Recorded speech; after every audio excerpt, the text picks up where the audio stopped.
Hello everyone. आज हम लोग एक नए चैप्टर से चालू करने वाले हैं। इस चैप्टर का नाम है strategy of industrial growth 1947 to 1990। ये एक चैप्टर का नाम है। पिछले लेक्चर्स में हम लोग ने एग्रीकल्चर के बारे में कहा था, लेकिन इस चैप्टर में हम इंडस्ट्री के बारे में सारी बातें करेंगे। आप सभी को पता है, मैंने चैप्टर 1 में आपको एक चीज बताई थी कि ब्रिटिश के रूल के समय क्या होने लग गया, जो इंडिया के प्रोडक्ट की डिमांड जो थी ना, वो कम होने लगी, लेकिन ब्रिटिश के प्रोडक्ट की डिमांड बढ़ने लगी। अब ये होने क्यों लगा, ये मैंने आप सभी के साथ चैप्टर 1 में डिस्कस किया था। ठीक है, 1 2 3 4 5 ऐसे 5 रीजन थे जिसके कारण ये वाली सिचुएशन आ रही थी कि इंडिया के प्रोडक्ट की डिमांड कम हो रही थी, ब्रिटिश के प्रोडक्ट की डिमांड बढ़ी थी। तो आज इस चैप्टर में हम लोग ये जानेंगे, अगर मैं बताऊं ब्रिटिश के रूल के समय में क्या सिचुएशन हुई आपको पता है थी, तो इस चैप्टर में गवर्नमेंट ने उस सिचुएशन को खत्म करने के लिए क्या किया। तो उसने क्या किया, इंडस्ट्री को इंपॉर्टेंस देना चालू कर दिया, क्योंकि आपको पता है कि इंडिया के प्रोडक्ट की डिमांड कम होने लगी, ब्रिटिश के प्रोडक्ट की डिमांड बढ़ने लगी। तो गवर्नमेंट को कहीं ना कहीं लगा ब्रिटिश के रूल के समय जो दिक्कतें आई, तो गवर्नमेंट ने सोचा क्यों ना इंडस्ट्री को क्या करते हैं, इंपॉर्टेंस देते हैं। तो आप देखोगे अगर डेट 1947 को इंडिपेंडेंस हुआ इंडिया, तो 1947 से 1990 के बीच में गवर्नमेंट ने इंडस्ट्री के लिए ऐसा क्या क्या किया, वो आज हम इस चैप्टर में पढ़ने वाले हैं। ठीक है, सबसे पहला पॉइंट है इंपॉर्टेंस ऑफ इंडस्ट्री। ठीक है, तो इंडस्ट्री का इंपॉर्टेंस क्या है। तो सबसे पहले हम क्या करेंगे, पूरे पॉइंट्स को जानेंगे और ये जानेंगे कि गवर्नमेंट ऐसा क्यों बोल रही थी कि इंडस्ट्री को हमें इंपॉर्टेंस देना चाहिए। तो आज ही मैं आपको इतने सारे पॉइंट्स बताऊंगा, टोटल 7 पॉइंट्स है जो अभी आपके साथ मैं डिस्कस करूंगा, जिससे आपको पता चल जाएगा गवर्नमेंट क्यों ऐसा बोल रही थी कि उन्हें इंडस्ट्री को इंपॉर्टेंस देना चाहिए। ठीक है, तो सबसे फर्स्ट पॉइंट है मुझे, लेकिन उससे पहले एक चीज बताना है कि कभी भी कोई भी कंट्री में जब इंडस्ट्रीज आती है ना, तो वहां पे ग्रोथ एंड डेवलपमेंट होता है। इसको मैं अभी आपको एक अच्छी एग्जांपल से आप सभी को एक्सप्लेन कर देता हूं। खाली पेज, हाँ देखो, मान लो कि ये पूरा एरिया है, ये क्या है, पूरा एरिया है, पूरा एक एरिया है। अब यहाँ पे मान लो कि अगर इंडस्ट्री आ जाती है, ठीक है, इंडस्ट्री अगर आ जाती है तो अब इससे क्या होगा, ये पूरा जो खाली एरिया पड़ा है, ठीक है, पूरा खाली एरिया, अगर यहाँ पे इंडस्ट्री आ गई तो यहाँ पे क्या होगा, धीरे धीरे रोड भी बनना चालू हो जाएगा। क्या हो जाएगा, यहाँ पे धीरे धीरे रोड भी बनना चालू हो जाएगा। अब रोड बनना चालू हो जाए तो धीरे धीरे यहाँ पे क्या होगा कि इलेक्ट्रिसिटी टावर भी बनना चालू हो जाएंगे, इलेक्ट्रिसिटी भी मिलने लगेगी यहाँ पे एरिया पे। अब इलेक्ट्रिसिटी जैसे मिलना चालू हो जाएगी तो क्या होगा, यहाँ पे लोग क्या करना चालू कर देंगे, अपना घर बनाना चालू कर देंगे। अब यहाँ पे लोग रहने आने लगेंगे, ठीक है, लोग रहने आने लगेंगे। अब इंडस्ट्री में, यहाँ पे इंडस्ट्री है, अब ये लोग क्या करने लगेंगे, अब लोग को पता चल गया इंडस्ट्री है, एक काम करते हैं यहाँ पे काम करना चालू कर देते हैं। अब यहाँ पे लोग काम करना चालू करेंगे। अब जैसे ही लोग काम करना चालू करेंगे तो इंडस्ट्री उनको क्या करेगी, पैसा देगी। ठीक है, उनको क्या देगी, पैसा देगी। अब इनके पास पैसा आएगा, अब पैसा आएगा तो इनके पास इनका लिविंग ऑफ स्टैंडर्ड भी अच्छा होगा। अब कैसी लिविंग ऑफ स्टैंडर्ड, देखो पहले मान लो झोपड़े में रहते थे, अब अपना घर अच्छा करेंगे। धीरे से मान लो कूलर में पहले रहते थे, अब एसी लगाएंगे। अब एसी लगाने के बाद मान लो पहले ओप्पो यूज करते थे, अब आईफोन यूज करेंगे। ठीक है, पहले मान लो मारुति सुजुकी 800 यूज कर रहे थे, अब क्या करेंगे, धीरे धीरे और महंगी गाड़ी खरीदेंगे। मान लो एस्पायर तक खरीदना चालू कर दिए, और एस्पायर से ऊपर जाएंगे तो मान लो बीएमडब्ल्यू में आ गए, बीएमडब्ल्यू से ऊपर में आ जाएंगे तो एकदम जगुआर की एकदम लग्जरी मॉडल आ जाएगी। तो कहीं ना कहीं, ठीक है, अगर आप देखोगे तो इंडस्ट्री आने से क्या हो जाता है, उस एरिया का ग्रोथ एंड डेवलपमेंट हो जाता है। समझ रहे हो, ठीक है, ग्रोथ। अब इंफ्रास्ट्रक्चर आपने पढ़ा ना, इंफ्रास्ट्रक्चर में क्या आता है, रोड आती है, इलेक्ट्रिसिटी आती है, हाउस आते हैं, बिल्डिंग आती है। तो ये सब क्या इंफ्रास्ट्रक्चर है, ये सब क्या इंफ्रास्ट्रक्चर। तो हमेशा कहते हैं कि इंडस्ट्री जैसी बढ़ती है तो कंट्री का टोटल इंफ्रास्ट्रक्चर जो है वो भी क्या होता है, अच्छा होता है। तो मैं पॉइंट टू पॉइंट आपको हर वो सारी चीजें बताता हूँ। देखो सबसे फर्स्ट पॉइंट है AP centre of economic growth. देखो सबसे पहले इंडस्ट्री जो होती है वो सेकेंडरी सेक्टर के अंदर आती है। जैसे एग्रीकल्चर प्राइमरी सेक्टर के अंदर आता है, वैसे ही इंडस्ट्री क्या होती है, सेकेंडरी सेक्टर के अंदर आती है। अब आपको पता है जीडीपी क्या होता है। देखो जीडीपी मतलब जब प्राइमरी, सेकेंडरी और टर्शरी तीनों का जो पैसा आता है, तीनों से जो पैसा आता है उसे हम जीडीपी कहते हैं। तो जब इंडस्ट्री ग्रो करेगी तो कहीं ना कहीं सेकेंडरी सेक्टर ग्रो करेगा, क्योंकि इंडस्ट्री सेकेंडरी सेक्टर के अंदर आती है। और सेकेंडरी सेक्टर ग्रो करेगा मतलब कहीं ना कहीं जीडीपी मतलब कहीं ना कहीं सेकेंडरी सेक्टर से पैसा ज्यादा आएगा, पैसा ज्यादा आएगा मतलब जीडीपी भी ग्रो होगा। अब जब जीडीपी ग्रो होता है तो क्या होती है, कंट्री की इकोनॉमी भी ग्रो होती है। First point. Second point, structure transformation मतलब इंफ्रास्ट्रक्चर ग्रोथ। अभी मैंने आपको बताया इंफ्रास्ट्रक्चर में ये सारी घर आ जाते हैं, रोड आ जाती है, इलेक्ट्रिसिटी आ जाती है, ये सारी चीजें आ जाती है, तो कहीं ना कहीं इंडस्ट्री आती है, तो ये सारी चीजें भी इंफ्रास्ट्रक्चर भी क्या होता है, ग्रो होने लगता है। Second point, source of employment. Industry आने से क्या हो गया, एम्प्लॉयमेंट बढ़ गई। अब एम्प्लॉयमेंट कैसे बढ़ गई सर, देखो आपको पता है चैप्टर 1 से लेकर चैप्टर 3 तक आपने पढ़ा है कि एग्रीकल्चर सेक्टर में ना बहुत सारे लोग क्या होते थे, काम क्या करते थे। जितने लोग काम करने चाहिए उससे ज्यादा काम करते थे। वहां पे एग्रीकल्चर में क्या होता था, डिस्गाइज अनएम्प्लॉयमेंट होता था। अगर आपने पिछले लेक्चर पढ़ी होगी तो आपको पता होगा डिस्गाइज अनएम्प्लॉयमेंट का मतलब। मैं आपको और एक बार बता देता हूँ। मान लो कि एग्रीकल्चर है, मान लो कि एक लैंड है, सिर्फ एक लैंड। इस लैंड में अगर 2 लोग ही काम करेंगे तो अच्छा है, 2 लोग ही काम करेंगे तो मोर देन सफिशिएंट है। लेकिन होता क्या था एग्रीकल्चर में, जब इंडस्ट्री नहीं होती थी तो होता क्या था, मान लो कि एक लैंड है जहां पे 2 लोग अगर काम 2 लोग ही काम कर सकते हैं। लेकिन अगर इस 2 लोग, लेकिन होता क्या था, 2 लोग तो काम कर सकते, लेकिन होता क्या था 6 लोग काम कर रहे हैं। मतलब कुछ लोग एक्स्ट्रा काम करते थे, मतलब कर 2 सकते हैं, कर 2 पीपल मिलके काम कर सकते हैं एग्रीकल्चर में, लेकिन एक्स्ट्रा काम कर रहे हैं। ठीक है, मतलब मान लो कि ये दो लोग काम कर सकते हैं, लेकिन काम क्या कर रहे हैं, 6 लोग मतलब और 4 लोग एक्स्ट्रा कर रहे हैं। तो कहीं ना कहीं जैसी इंडस्ट्री आई तो क्या हो गया, जो 2 लोग थे वो तो एग्रीकल्चर में थे, लेकिन जो एक्स्ट्रा लोग थे, जो एक्स्ट्रा लोग काम कर रहे थे, कहीं ना कहीं क्या हो गए, पीपल जाके इंडस्ट्री में लगने लगे। उनको पता चल गया इंडस्ट्री भी आ गई, तो क्यों ना एग्रीकल्चर को छोड़ के हम इंडस्ट्री में काम करना चालू कर दे, वहां से भी उनको पैसा मिलता था। तो कहीं ना कहीं जैसी इंडस्ट्री ग्रो होने लगी ना, तो जो लोग एग्रीकल्चर में एक्स्ट्रा में थे वो क्या हो गए, कहीं ना कहीं इंडस्ट्री में आके काम करना चालू कर दिए। तो इसके कारण इंडस्ट्री के कारण क्या हो रही थी, सोर्स ऑफ एम्प्लॉयमेंट मतलब लोगों को रोजगारी मिल रही थी। थर्ड पॉइंट है source of mechanised means of farming. अब ये पॉइंट ये कहता है, देखो जैसे इंडस्ट्री ग्रो करने लगती है ना, तो इंडस्ट्री को ना रॉ मटेरियल की बहुत जरूरत पड़ती है। अब रॉ मटेरियल की इंडस्ट्री को बहुत जरूरत पड़ती है, क्योंकि मैंने आपको पिछले लेक्चर्स में, पिछले चैप्टर में बताया था, रॉ इंडस्ट्रीज क्या करती है, रॉ मटेरियल को सेमी फिनिश गुड्स या फिर फिनिश गुड्स में कन्वर्ट करती है। मतलब मान लो वुल, कॉटन क्या हो गया, रॉ मटेरियल हो गया। तो अगर इंडस्ट्री क्या करती है, इस कॉटन को क्या करती है, कॉटन के कपड़े में चेंज कर देती है। तो इंडस्ट्री का यही काम रहता है कि रॉ मटेरियल को वो क्या करती है, फिनिश गुड्स में कन्वर्ट करती है। तो जैसे इंडस्ट्री ग्रो करने लगी ना, तो कहीं ना कहीं रॉ मटेरियल की जरूरत पड़ने लगी। लेकिन जो रॉ मटेरियल था ना, वो सिर्फ फार्मिंग में मिलता था। फार्मिंग में जैसे आप कॉटन ग्रो कर सकते हो या जो भी चीज है, तो वो सारी चीजें रॉ मटेरियल का कहाँ से मिलता था, सिर्फ एग्रीकल्चर से मिलता था। तो अगर इंडस्ट्री ग्रो हुई थी तो कहीं ना कहीं एग्रीकल्चर को भी ग्रो करना था। तो एग्रीकल्चर जब एग्रीकल्चर को पता हो चल गया कि इंडस्ट्री ग्रो हुई है तो हमें भी ग्रो होना पड़ेगा। तो इंडस्ट्रीज क्या कर रही थी, बहुत सारी फार्मिंग, एग्रीकल्चर क्या कर रहा था, वो अपने फार्मिंग लैंड में क्या कर रहा था, मैकेनाइज्ड फार्मिंग यूज कर रहा था, मतलब ट्रैक्टर यूज कर रहा था, हार्वेस्टिंग कर रहा था, जिसके कारण जल्दी से जल्दी क्या हो, रॉ मटेरियल की ग्रोथ हो, जल्दी से जल्दी रॉ मटेरियल फार्मिंग से निकले और वो रॉ मटेरियल क्या हो, इंडस्ट्री में जाके यूज हो। तो कहीं ना कहीं इंडस्ट्री की ग्रोथ के रीजन था कि जो फार्मर्स थे वो क्या कर रहे थे, मैकेनाइज्ड फार्मिंग का यूज कर रहे थे। तो कहीं ना कहीं इंडस्ट्री के कारण source of mechanised means of farming में क्या होने लगा, मैकेनाइज्ड चीजें यूज करने लगे, जैसे ट्रैक्टर, हार्वेस्टिंग। ठीक है, तो इतना चीज आपने इस पॉइंट में हमें इतना चीज समझना था। नेक्स्ट पॉइंट है imparts dynamism to growth process. देखो मैंने अभी आपको बताया था एग्रीकल्चर क्या करता है, रॉ मटेरियल बनाता है। एग्रीकल्चर क्या करता है, रॉ मटेरियल बनाता है, जिस रॉ मटेरियल एंड फूड बनाता है। ठीक है, जैसे राइस हो गया, व्हीट हो गया, कॉटन हो गया। ठीक है, लेकिन इंडस्ट्री क्या करता है, इस जो फार्मिंग में हम रॉ मटेरियल आता है, इस रॉ मटेरियल को इंडस्ट्री क्या करता है, कन्वर्ट करता है फिनिश गुड्स में। मतलब मान लो कॉटन को क्या कर देगा, कॉटन क्लोथ्स में कन्वर्ट कर देगा।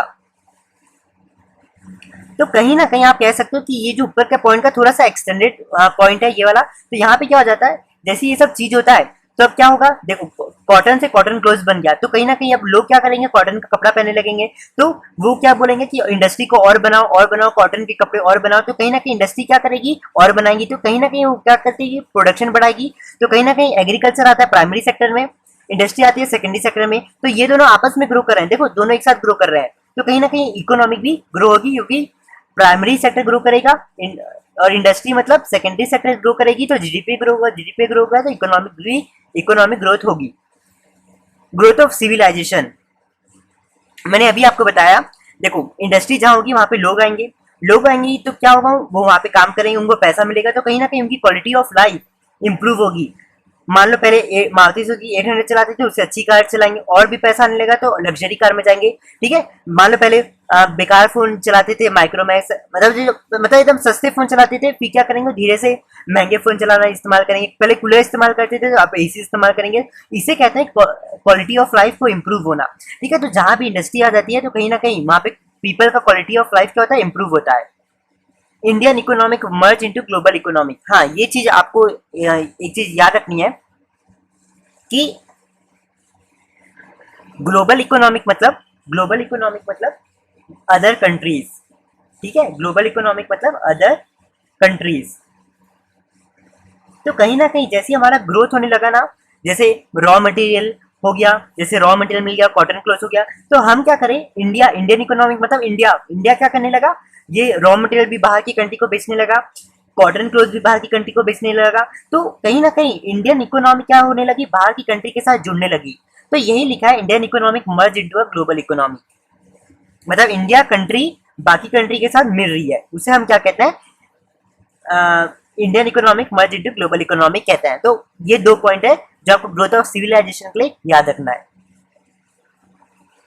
हमारे पास 6 पॉइंट है इंफ्रास्ट्रक्चर ग्रोथ। अभी मैंने आपको बताया बच्चों, इंडस्ट्री जैसी ग्रो होगी तो कहीं ना कहीं क्या होने लगेगा, रोड बनने लगेंगे। अब देखो रोड, अब यहाँ पे देखो और एक चीज, अब देखो यहाँ पे कहीं ना कहीं ट्रांसपोर्टेशन सिस्टम भी बढ़ने लगेगा।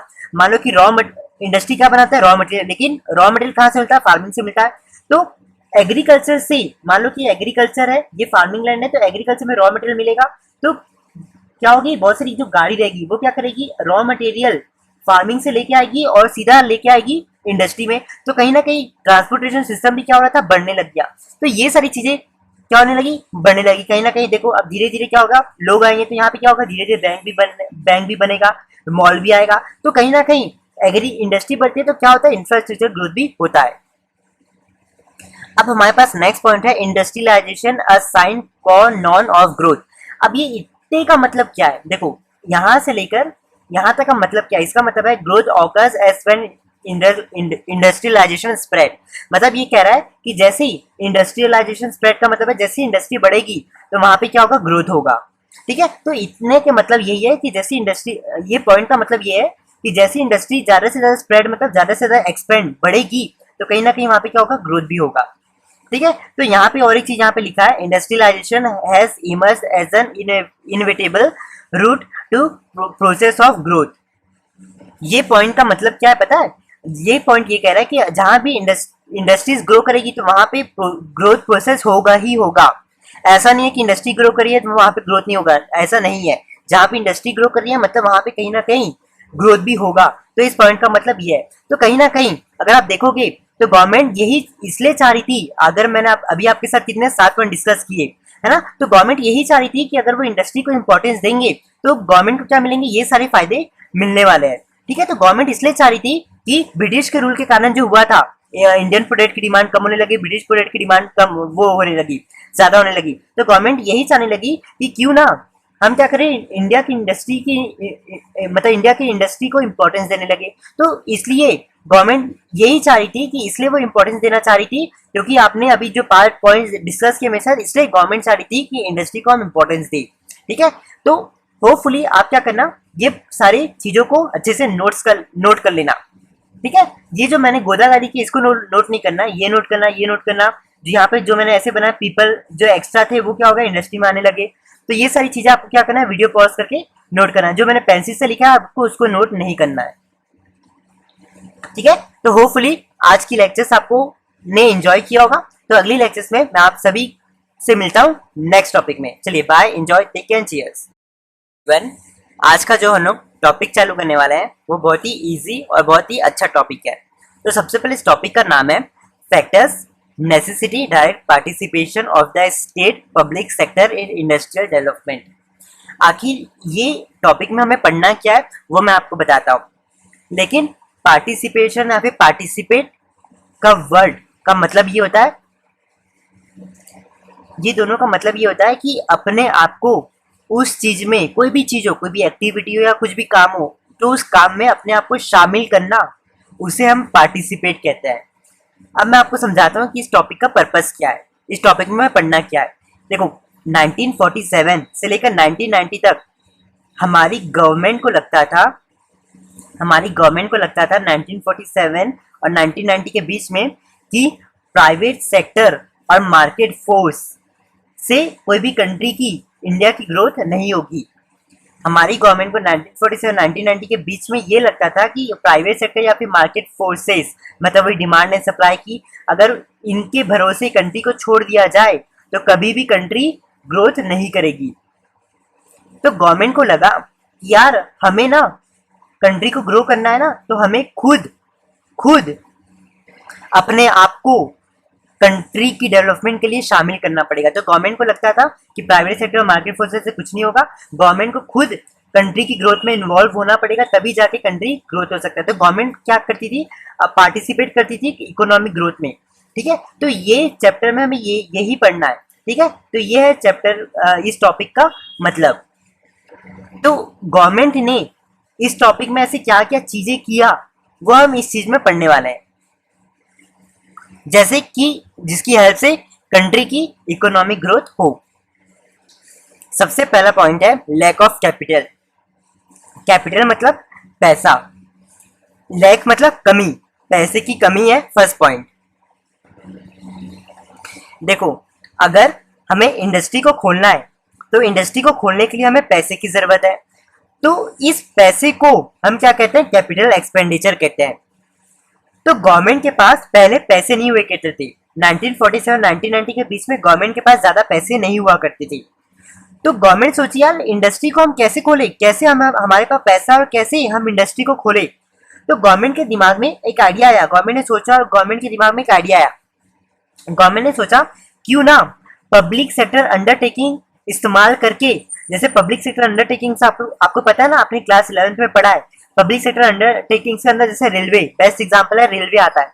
तो गवर्नमेंट ने सोचा क्यों ना पब्लिक सेक्टर अंडरटेकिंग जैसे रेलवे, उससे जो भी रेलवे करते हैं और रेलवे से जो भी पैसा आएगा उस पैसे को हम इंडस्ट्री में लगाएंगे। तो ये जो पैसा है ना बच्चों, जो भी पैसा हम इंडस्ट्री में लगाते हैं इस पैसे को हम कैपिटल एक्सपेंडिचर कहते हैं। ठीक है, तो गवर्नमेंट ये चाह रही थी कि वो कैपिटल मतलब पब्लिक सेक्टर अंडरटेकिंग से पैसा इकट्ठा करे और उस पैसे को वो क्या करे, इंडस्ट्रीज में लगाए। तो लैक ऑफ कैपिटल था उस समय, तो गवर्नमेंट ने इसका सॉल्यूशन ऐसे निकाला। ठीक है, लो इंड्यूसमेंट टू इन्वेस्ट। ये टॉपिक सबके लिए बहुत कंफ्यूजिंग है, लेकिन आप मेरी बातें अच्छे से समझना, आप अपने आप सारी चीजें समझने लग जाओगे।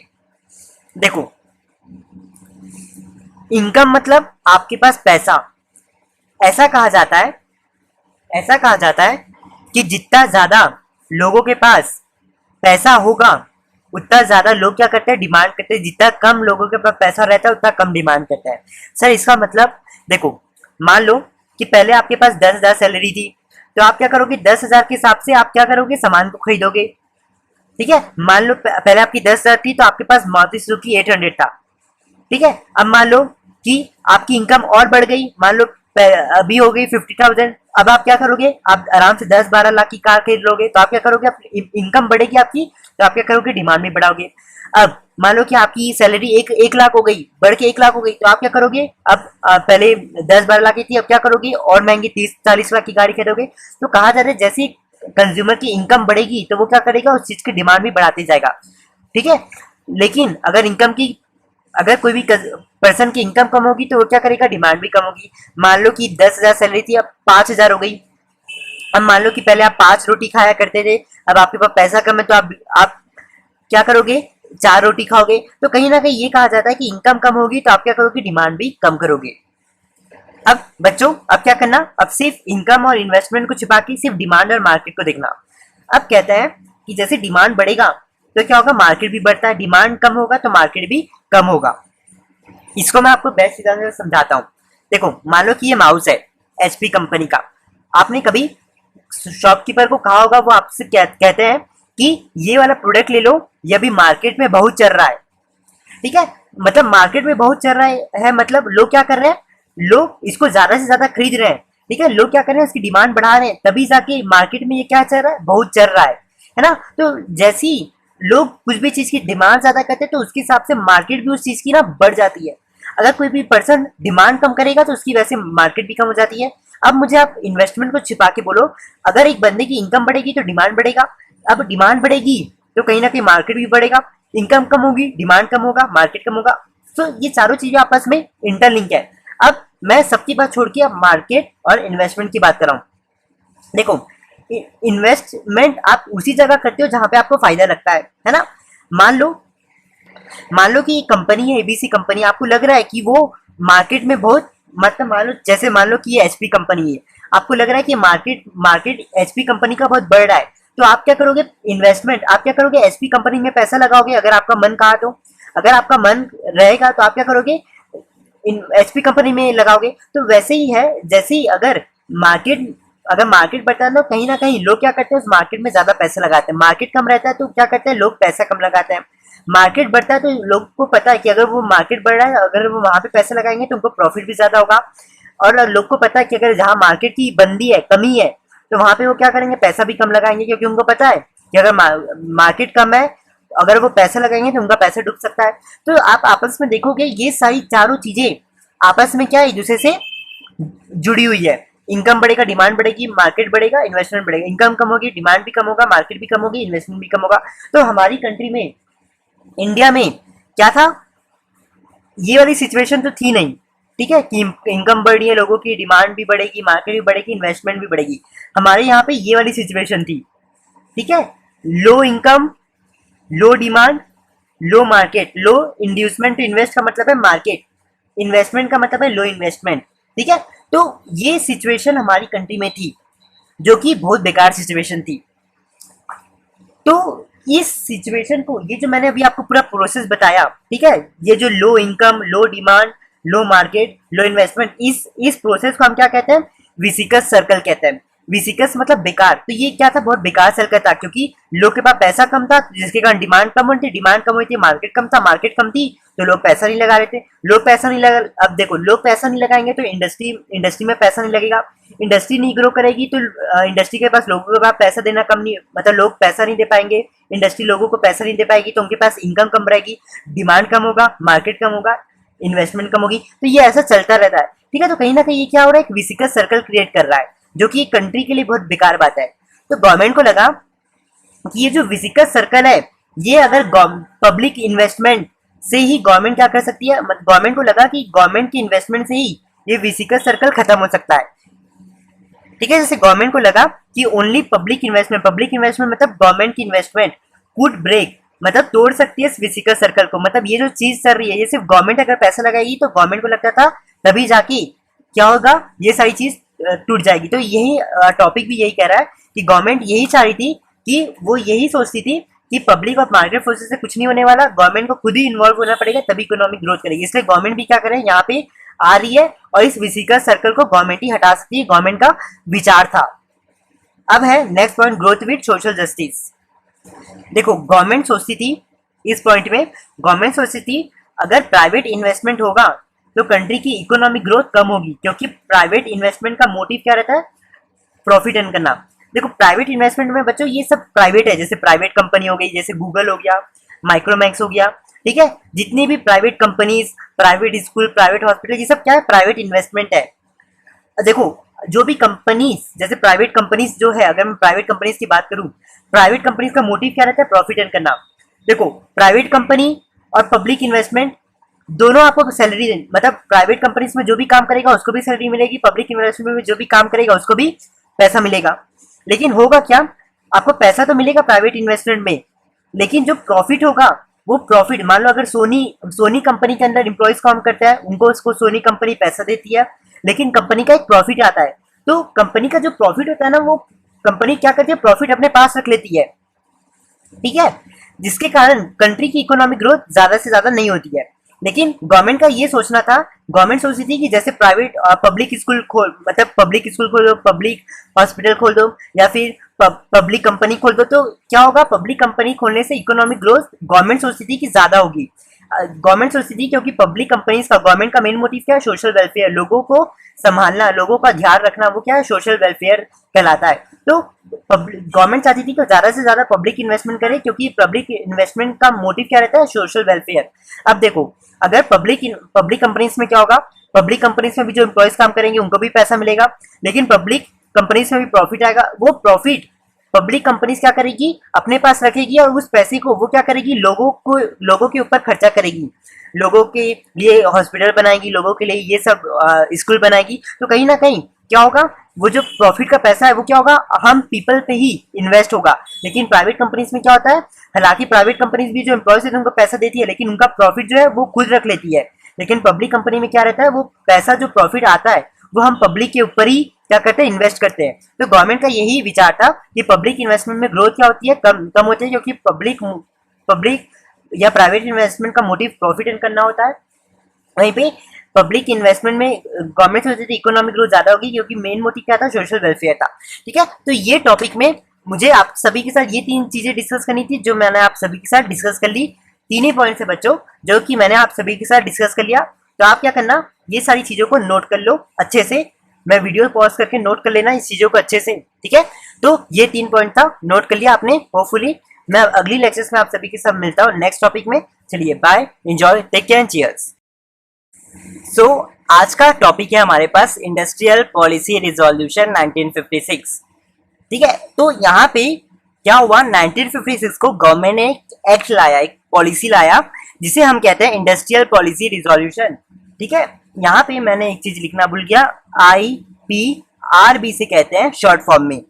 ठीक है, तो ये है क्या, ये मैं आपको एक प्रिंसिपल्स भी कह लो या फीचर्स के भी कह लो, जिसमें मैं आपको 3 पॉइंट्स बताऊंगा, जिससे आप समझ जाएंगे कि ये पॉलिसी में हम लोग करने क्या वाला है, ये एक्चुअल में पॉलिसी है क्या। ठीक है, तो ये मैं जब तक आपको प्रिंसिपल्स नहीं बताऊंगा तब तक आपको कुछ समझ में नहीं आएगा।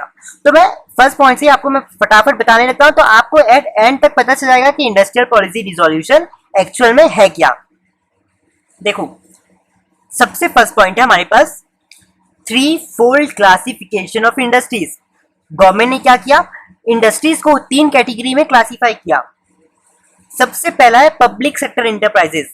हमारी गवर्नमेंट ने कहा कि कुछ इंडस्ट्री कुछ बिजनेस सिर्फ गवर्नमेंट के हाथ में होगा। अब मैं आपको रेलवेज का एग्जांपल दूं, तो आपने अपनी रियल लाइफ में भी सुना होगा बहुत सारी चीजों के बारे में, जैसे private hospital, public hospital, right, private bus, public बस, right, private school, public school. लेकिन क्या आपने अपनी रियल लाइफ में कभी सुना है private railways, public railways? No, क्योंकि आप सभी को पता है जो रेलवे है ये सिर्फ गवर्नमेंट के पास है। तो गवर्नमेंट ने पहली चीज यही कही थी कि कुछ इंडस्ट्रीज सिर्फ पब्लिक सेक्टर इंटरप्राइजेस के पास रहेगी, जैसे हो गया एग्जांपल रेलवे। ठीक है, अब सेकंड कैटेगरी में गवर्नमेंट ने क्या किया, सेकंड कैटेगरी में गवर्नमेंट ने कहा कि सेकंड कैटेगरी में 2 टाइप की इंडस्ट्रीज रहेगी, होगी private sector enterprises and public sector enterprises. ठीक है, लेकिन गवर्नमेंट ने बोला कि जब सेकंड पॉइंट में ये कहा उन्होंने कि प्राइवेट सेक्टर इंटरप्राइजेस भी रहेगी, पब्लिक सेक्टर इंटरप्राइजेस भी रहेगी, लेकिन गवर्नमेंट ने बोला कि हम क्या करेंगे, प्राइवेट सेक्टर इंटरप्राइजेस को, यहाँ पे मैंने मिस्टेक कर दिया, कम इंपॉर्टेंस देंगे। ठीक है, कम इंपॉर्टेंस देंगे और पब्लिक सेक्टर इंटरप्राइजेस को ज्यादा इंपॉर्टेंस देंगे। ठीक है, तो ये गवर्नमेंट ने सेकंड रूल बनाया। थर्ड रूल पॉलिसी के अंदर गवर्नमेंट ने कहा कि other categories than 1 and 2 will be left to private sector. मतलब जो फैक्ट्रीज ना पहली कैटेगरी में आती है ना सेकंड कैटेगरी में आती है, वो चली जाएगी अपने आप प्राइवेट सेक्टर में। जैसे हो गया अमेजन कुछ नहीं था, ये तो एक नई टाइप की सर्विस है। ठीक है, ये दोनों एकदम हट के प्रोजेक्ट है, दोनों से ही नहीं मिलता। ठीक है, तो वो अपने आप केस में चली गई, प्राइवेट सेक्टर में चली गई, है ना। तो सेम चीज यही चीज है। ठीक है, जैसे हमारे यहाँ पे अगर मैं आपको एग्जांपल दूं, फ्लिपकार्ट प्राइवेट सेक्टर्स के पास है, क्योंकि वो ना पहली कैटेगरी में ना सेकंड कैटेगरी में आती है। ठीक है, तो 3 ये हम लोग ने पहला प्रिंसिपल ये बनाया 3-fold क्लासिफिकेशन ऑफ इंडस्ट्री, जहां पे गवर्नमेंट ने क्या किया, 3 पॉइंट्स इसके अंदर बनाया। ठीक है, तो ये था एक इंडस्ट्रियल पॉलिसी रिजोल्यूशन के अंदर। अब मैं आपको सेकंड पॉलिसी एक चीज बताता हूँ इंडस्ट्रियल लाइसेंसिंग के बारे में। लाइसेंस जानते हो ना, लाइसेंस क्या होता है, आप मतलब कार या कुछ भी बाइक वाइक चला तब सकते हो जब आपके पास लाइसेंस हो। अगर आप गाड़ी चला रहे हो कुछ भी चीज बिना लाइसेंस के, आपके पास लाइसेंस नहीं, तो क्या इलीगल है। सेम चीज इंडस्ट्रियल लाइसेंसिंग है। अब इसके नाम से समझ में आ रहा है, इंडस्ट्रियल मतलब इंडस्ट्री, लाइसेंस मतलब उनको लाइसेंस मतलब अगर मैं आपको बताऊं, देखो गवर्नमेंट कहती थी इस पॉलिसी के अंदर 1956 की पॉलिसी के अंदर गवर्नमेंट कहती थी कि पब्लिक सेक्टर इंटरप्राइजेस को अगर स्टार्ट करना हो अपना बिजनेस तो उसे लाइसेंस लेना पड़ेगा। ठीक है, ये पहली पॉइंट हो गया। गवर्नमेंट कहती थी कि जो भी प्राइवेट सेक्टर इंटरप्राइजेस को स्टार्ट करना होगा उसे लाइसेंस देना पड़ेगा। अब सेकंड चीज देखो, गवर्नमेंट और एक चीज कहने लगी कि जो गवर्नमेंट क्या कहने लगी, जो private sector enterprises backward region में जैसे विलेज हो गया ये सब जगह पे अगर अपना बिजनेस को स्टार्ट करेगी तो हम क्या करेंगे, उनका लाइसेंस इजिली इशू कर देंगे, मतलब हम उन्हें इजिली लाइसेंस दे देंगे। मतलब गवर्नमेंट ये चाह रही थी कि प्राइवेट सेक्टर इंटरप्राइजेस को अगर स्टार्ट करना हो तो उन्हें लाइसेंस तो देंगे, हम देंगे, कोई दिक्कत नहीं है, लाइसेंस उन्हें दे भी सकते हैं नहीं भी दे सकते हैं। ठीक है, लेकिन गवर्नमेंट ने उनके साथ कहा कि जो भी प्राइवेट सेक्टर इंटरप्राइजेस अगर बैकवर्ड रीजन में जैसे विलेज हो गया और भी रूरल एरियाज में हो गया, मतलब बहुत जहाँ पे डेवलपमेंट नहीं है, अगर वहां पे अपना इंडस्ट्री चालू करेंगे तो उन्हें हम लाइसेंस बहुत इजिली दे देंगे। ठीक है, तो ये चीज गवर्नमेंट ने क्या कहा, प्राइवेट सेक्टर इंटरप्राइजेस को कहा। तो यही चीज है, इंडस्ट्रियल लाइसेंसिंग का मतलब ये है सिर्फ प्राइवेट सेक्टर को लाइसेंस की जरूरत पड़ती थी, गवर्नमेंट को कोई लाइसेंस की जरूरत नहीं पड़ती थी। ठीक है, सिर्फ प्राइवेट सेक्टर को पड़ती थी, लेकिन उन्हें लाइसेंस मिलना बहुत कठिन काम था। और गवर्नमेंट ने कहा क्या क्या रखा है, अगर हम लाइसेंस अगर आपको चाहिए ही प्राइवेट सेक्टर इंटरप्राइजेस में तो बैकवर्ड रीजन में आप अपनी इंडस्ट्री खोलो, हम आपको इजिली लाइसेंस दे देंगे। अब यहाँ पे मैंने सितारा बनाकर एक चीज लिखा है, licensing policy to promote regional equality. अब रीजनल इक्विलिटी मतलब सोशल वेलफेयर आप समझ सकते हैं। देखो क्या होगा, मैंने आप सभी को पहले लेक्चर्स में बताया था, जहां भी इंडस्ट्रीज आएगी ना वहां पे आप देखना धीरे से रोड भी बनेगी, वहां पे धीरे से इलेक्ट्रिसिटी भी आएगी, फिर वहां पे लोग काम करने लगेंगे, फिर लोग सोचेंगे अरे यार इंडस्ट्री के पास भी अपना घर बनाते हैं, वहां अपना घर बनाने लगेंगे, फिर वहां पे लोगों के पास पैसा आएगा तो वो पहले कूलर से फिर एसी लेंगे, एसी से फिर अच्छी महंगी गाड़ी लेंगे, मतलब ऐसा चलता रहेगा। तो मतलब जहां पे इंडस्ट्री आ गई मतलब वहां पे समझ लेना उस एरिया में ग्रोथ होने वाला है। ठीक है, तो कहीं ना कहीं ये लाइसेंसिंग पॉलिसी गवर्नमेंट ने इसलिए बनाया, जानबूझ के बनाया कि वो प्राइवेट सेक्टर्स को फोर्स कर सके कि वो रूरल एरियाज में आए, क्योंकि अगर रूरल एरिया में आएंगे तो क्या होगा, वहां पे धीरे धीरे ग्रोथ एंड डेवलपमेंट होगी, इसलिए गवर्नमेंट ने ये वाली स्ट्रेटेजी को अपनाया। ठीक है, तो एक तरीके से प्राइवेट सेक्टर इंटरप्राइजेस में कंपल्शन हो गया कि अरे यार स्टार्ट करना है तो हमें बैकवर्ड रीजन में करना पड़ेगा, है ना, और कोई चारा नहीं है तो उनको बैकवर्ड रीजन में चालू करना पड़ता था, जिसके कारण वो जो भी एरिया है वहां पे ग्रोथ एंड डेवलपमेंट हो जाता है। ठीक है, थर्ड पॉइंट है हमारे पास इंडस्ट्रियल सूप्स। देखो गवर्नमेंट क्या कहती है कि अगर जो भी प्राइवेट सेक्टर इंटरप्राइजेस अगर बैकवर्ड रीजन या बैकवर्ड एरियाज में स्टार्ट करेगा अपना बिजनेस, जो कि अभी मैंने आपको बताया था, तो उन्हें गवर्नमेंट ने कहा कि हम उन्हें बहुत सारे बेनिफिट्स देंगे। पहली चीज उन्होंने बोला कि जो भी प्राइवेट सेक्टर इंटरप्राइजेस, गवर्नमेंट ने प्राइवेट सेक्टर इंटरप्राइजेस को कहा कि जो भी बैकवर्ड रीजन में स्टार्ट करेगा बिजनेस, उसके लिए हम क्या कर देंगे, टैक्स को कम कर देंगे या कुछ समय तक हम उनसे टैक्स लेंगे ही नहीं। ठीक है, और सेकंड चीज उन्हें कहा सब्सिडाइज मतलब कम कर देना, सस्ते में देना। पावर सप्लाई मतलब जैसे इलेक्ट्रिसिटी होगी या कुछ भी पावर होगा तो क्या करिए, गवर्नमेंट कह रही है कि जो भी प्राइवेट सेक्टर अगर बैकवर्ड रीजन में करेगा तो हम उन्हें पावर की सप्लाई बहुत सस्ते में देंगे। सब्सिडाइज का मतलब होता है चीप, सस्ते में पावर सप्लाई उन्हें करेंगे। ठीक है, तो ये तीन बच्चों पॉइंट्स थे जो मैंने आप सभी के साथ डिस्कस किया, और ये जो तीन पॉइंट्स मैंने डिस्कस किया, ये जो तीन पॉइंट्स मैंने किया ये है इंडस्ट्रियल पॉलिसी रिजोल्यूशन 1956, जिसे हम शॉर्ट में आईपीआर भी कहते हैं, जिसे हम फीचर्स भी कहते हैं और प्रिंसिपल्स भी कहते हैं। तो होपफुली आपने इसे डिस्कस अपने साथ डिस्कस बच्चों इसे बस नोट कर लो अपने साथ, मैं क्या कह रहा हूँ मुझे भी नहीं पता था, इसे आप अच्छे से नोट कर लो, जैसा है एज इट इज उसे वैसे ही नोट करना। ठीक है, चलो ठीक है बच्चों, हो गया। लेकिन एग्जाम से आप ऐसे एरो करके नहीं, आप क्या करना, अच्छे से पैराग्राफ में इसे एक्सप्लेन करना। ठीक है, चलो बच्चों इसी के साथ मैं चलता हूँ और आप सभी से मिलता हूँ नेक्स्ट लेक्चर में। चलिए bye, enjoy, take care, cheers. Hello everyone, आज का जो हमारे पास टॉपिक है वो है डेवलपमेंट ऑफ एसएसआई। एसएसआई का मतलब स्मॉल स्केल इंडस्ट्री, छोटी छोटी इंडस्ट्री। ठीक है, इसे हम शॉर्ट में एसएसआई कहते हैं। अब policy instrument to promote goals of employment and equity. देखो सबसे पहले तो आपको पता है कि एम्प्लॉयमेंट का मतलब क्या होता है, रोजगारी, जॉब मिलना, उसे हम एम्प्लॉयमेंट कहते हैं। इक्विटी मतलब social welfare, social justice, society के लिए कुछ करना, उसे हम इक्विटी कहते हैं। ठीक है, या इक्विटी या सोशल जस्टिस, जैसा भी आप कहो। तो हम इस टॉपिक का ये पर्पस है, हमारी गवर्नमेंट जो थी, हमारी गवर्नमेंट वो क्या कर रही थी, स्मॉल स्केल इंडस्ट्री को ना ज्यादा ग्रोथ कर रही थी, उसको मतलब ज्यादा से ज्यादा चाहती थी हमारी गवर्नमेंट कि स्मॉल स्केल इंडस्ट्री का ज्यादा से ज्यादा ग्रो, क्योंकि गवर्नमेंट को पता था अगर स्मॉल स्केल इंडस्ट्री ग्रो होगी तो कहीं ना कहीं एम्प्लॉयमेंट भी बढ़ेगी, कहीं ना कहीं लोगों का वेलफेयर, सोसाइटी भी अच्छी वेलफेयर भी करेगी। ठीक है, तो कहीं ना कहीं गवर्नमेंट ये चाह रही थी कि एसएसआई स्मॉल स्केल इंडस्ट्री को ज्यादा से ज्यादा ग्रोथ किया जाए। ठीक है, तो ये ऐसा क्यों गवर्नमेंट कर रही थी, क्यों गवर्नमेंट ऐसा चाह रही थी कि स्मॉल स्केल इंडस्ट्री ग्रो हो। ठीक है, पहले तो आपने सोचा कि स्मॉल स्केल इंडस्ट्री से ग्रो करने से क्या होता है, एम्प्लॉयमेंट भी बढ़ता है, सोशल जस्टिस भी बढ़ती है। ठीक है, तो गवर्नमेंट ऐसा क्यों चाह रही थी कि एसएसआई भी ग्रो ज्यादा से ज्यादा करो, तो वो मैं अभी आपको करेक्टरिस्टिक्स में बताऊंगा। टोटल हमारे पास तीन रीजन है। ठीक है, तो ये भी मैं आपको आप सभी के साथ शेयर करूंगा। देखो, सबसे पहला पॉइंट है एसएसआई इज लेबर इंटेंसिव। ये बात आप सभी को जानना है, आप इंडिया में रहते हैं। India is a capital deficit economy. Sir ये भी डेफिसिट का मतलब क्या होता है? डेफिसिट का मतलब होता है बच्चों पैसे की कमी होना। डेफिसिट मतलब लैग, लैग मतलब पैसों की कमी होना। लेबर सरप्लस, सरप्लस मतलब ज्यादा, ज्यादा। ठीक है, तो इंडिया इज अ कैपिटल मतलब पैसा, India is capital lack economic मतलब इंडिया में पैसे की कमी है। कैपिटल डिफिसिट इकोनॉमी का मतलब है इंडिया में पैसे की कमी होती है। ठीक है, but labour surplus economic, labour मतलब काम करने वाले वर्कर्स। तो इंडिया एक ऐसी कंट्री है जहां पे पैसे कम है लेकिन लेबर बहुत ज्यादा है। ठीक है, तो यहाँ पे इतनी बात तो आप समझ गए। अब एक चीज मुझे आप सभी के साथ और एक शेयर करनी है कि बड़ी बड़ी जो इंडस्ट्रीज होती है ना, labour scale large scale industries, वहां पे ना पैसों की ज्यादा जरूरत पड़ती है, क्योंकि जैसे स्टील इंडस्ट्री बहुत बड़ी इंडस्ट्रीज होती है जहाँ पे मशीन्स की जरूरत पड़ती है, ये सारी चीजों की ज्यादा जरूरत पड़ती है। तो लार्ज स्केल इंडस्ट्री अगर आपको स्टैब्लिश करना है तो आपको पैसों की बहुत ज्यादा जरूरत पड़ेगी। लेकिन अगर आप स्मॉल स्केल इंडस्ट्री अगर आप करोगे तो आपको लेबर की ज्यादा जरूरत पड़ेगी भाई। इसलिए गवर्नमेंट चाह रही थी कि हमारी कंट्री में तो पैसे की कमी है, इसलिए हम लार्ज स्केल इंडस्ट्री को कर नहीं सकते। एक काम करते हैं, हमारे यहाँ पे लेबर ज्यादा है, तो क्या करते हैं हम स्मॉल स्केल इंडस्ट्री को ज्यादा से ज्यादा ग्रो करते हैं, क्योंकि हमारे पास लेबर ज्यादा है और स्मॉल स्केल इंडस्ट्री में लेबर की ज्यादा जरूरत पड़ती है।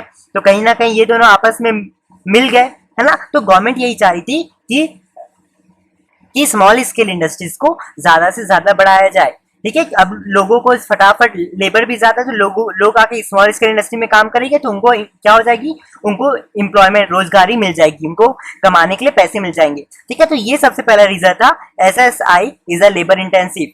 ठीक है, तो ये चीज आप यहाँ पे नोट कर लेना। अभी पॉज करके अब मैं पलटा रहा हूं। देखो, अब सेकंड पॉइंट है जो गवर्नमेंट क्यों प्रमोट करी थी एसएसआई को, क्योंकि SSI small scale industries shows locality flexibility and equality regional oriented. अब इसका मतलब क्या है सर? देखो, अगर आप गवर्नमेंट क्या करी थी, एसएसआई को ज्यादा प्रमोट करी थी ना कहीं ये लोकेशनल फ्लेक्सिबिलिटी का मतलब है लोकेशन फ्लेक्सिबिलिटी, मतलब यहाँ पे क्या थी, लोकेशन की फ्लेक्सिबिलिटी थी जिसके कारण ट्रांसपोर्टेशन कॉस्ट कम आता था। इक्वलिटी रीजनल ओरिएंटेड मतलब कहीं ना कहीं रीजनल या फिर इंफ्रास्ट्रक्चर को काट दो, इंफ्रास्ट्रक्चर नहीं आएगा। अब मैं आपको इसका मतलब पहले तो समझा देता हूँ। देखो, मान लो कि ये पूरा एक एरिया है, ठीक है, ये पूरा एक एरिया है, यहाँ पे एक विलेज है, इतना विलेज है, यहाँ से लेकर यहाँ तक की एक विलेज है। यहाँ पे आप देख रहे हो फैक्ट्री है, ये फैक्ट्री है, और ये देख रहे हो बहुत सारे घर है, ठीक है। और यहाँ पे क्या है, एग्रीकल्चर लैंड है, जहाँ पे फार्मर्स क्या करते हैं, काम करते हैं, ठीक है, जहाँ पर रॉ मटेरियल जैसे कॉटन हो गया ये सब ग्रो करते हैं। अब यहाँ पे मैं आपको एक चीज बता दूं कि एसएसआई ना, जो स्मॉल स्केल इंडस्ट्री है ना, इसको आप विलेज में जहाँ लोग रहते हैं ना उसके आसपास भी सेटअप कर सकते हो। लेकिन जो बड़ी लार्ज स्केल इंडस्ट्री रहती है ना, उसका एक रूल है कि उसको जहाँ भी लोग रहते हैं ना उसके बहुत दूर होनी चाहिए। मतलब मान लो कि लार्ज स्केल इंडस्ट्री बच्चों ये है, ठीक है, तो ये हमेशा कहते हैं कि दूर होनी चाहिए, क्योंकि इससे सबसे ज्यादा पॉल्यूशन होता है। जैसे स्टील हो गया, तो इसका जो पॉल्यूशन होता है ना, अगर लोग उसके पास रहेंगे तो लोगों को बहुत सारी बीमारी होगी। लेकिन स्मॉल स्केल इंडस्ट्री में वैसा कुछ होता नहीं है, ठीक है। तो ऐसा कहा जाता है कि एसएसआई शोज लोकेशनल फ्लेक्सिबिलिटी, मतलब आप उसे विलेज जहाँ लोग जहाँ रहते हैं उसके बहुत करीब पास में रख सकते हो, ठीक है। अब यहाँ पे मैंने लोकेलिटी फ्लेक्सिबिलिटी का मतलब बताया कि आप उसके एकदम पास में, लोगों के एकदम पास में रख सकते हो। अब इससे ट्रांसपोर्टेशन कॉस्ट कैसे कम होगा? देखो, अब अगर विलेज में रखोगे, अब यहाँ पे लोग बहुत से फार्मर्स भी होंगे जिनके पास खुद का लैंड होगा। मान लो कि स्मॉल स्केल इंडस्ट्री है, अब इस स्मॉल स्केल इंडस्ट्री को अगर रॉ मटेरियल चाहिए होंगे तो ये क्या करेगी, यहाँ से लाएगी, ठीक है, एग्रीकल्चर से लाएगी, क्योंकि एग्रीकल्चर में रॉ मटेरियल बनता है, वहां से लाएगी। तो इनका पेट्रोल का कॉस्ट इतना ही आएगा। लेकिन अगर लार्ज स्केल इंडस्ट्री है तो देखो, लैंड इधर है, इनको इतना बड़ा रास्ते से जाना पड़ेगा, कितना ज्यादा पेट्रोल आएगा।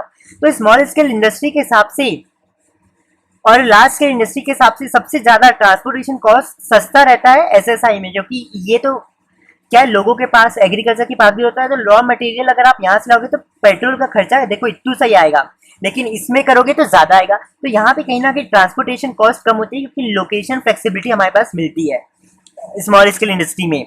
और सेकेंड चीज है रीजनल ग्रोथ। देखो अपने आप क्या होगा, यहाँ पे रीजनल ग्रोथ होगा। देखो अपने आप यहाँ के लोग क्या करेंगे, धीरे धीरे यहाँ पे आके काम करना चालू कर देंगे, तो कोई ना कहीं रीजनल ग्रोथ भी रहेगा। ठीक है, तो यहाँ पे इक्वालिटी रीजनल ओरिएंटेड का मतलब है रीजनल ग्रोथ भी होगी। तो कहीं ना कहीं स्मॉल स्केल इंडस्ट्री का ये फायदा था, जिसके कारण गवर्नमेंट चाह रही थी कि ज्यादा से ज्यादा स्मॉल स्केल इंडस्ट्री आए। अब थर्ड चीज है हमारे पास, लास्ट है, वो है SSI need small investment and equity oriented. देखो एसएसआई से ना स्मॉल इन्वेस्टमेंट का मतलब बच्चों होता है पैसा कम होना। अब इक्विटी ओरिएंटेड का मतलब यहाँ पे मैंने लिखा, इक्विटी ओरिएंटेड का मतलब है equality across different sections of society. अब क्या होगी, लोगों के पास जॉब आने लगेगी तो हर लोगों के पास इनकम रहेगी। तो यही मतलब है, अगर आप एसएसआई मतलब स्मॉल स्केल इंडस्ट्री को ज्यादा से ज्यादा लगाओगे ना, तो पहली बात तो आपको पैसे कम लगेंगे। सेकंड चीज ये फायदा होगा कि वहां पे सभी लोग को आराम से एम्प्लॉयमेंट मिल जाएगी, उन सभी के पास पैसा आएगा, मनी फ्लो सबके पास रहेगा। ठीक है, तो ये चीज, ये तीन जो चीजें थी, ये मैंने आप सभी के साथ डिस्कस कर लिया। पहली मैंने यहाँ पे आप सभी के साथ शेयर किया है। पहली, एसएसआई इज लेबर इंटेंसिव। ठीक है, ये आप नोट कर लेना।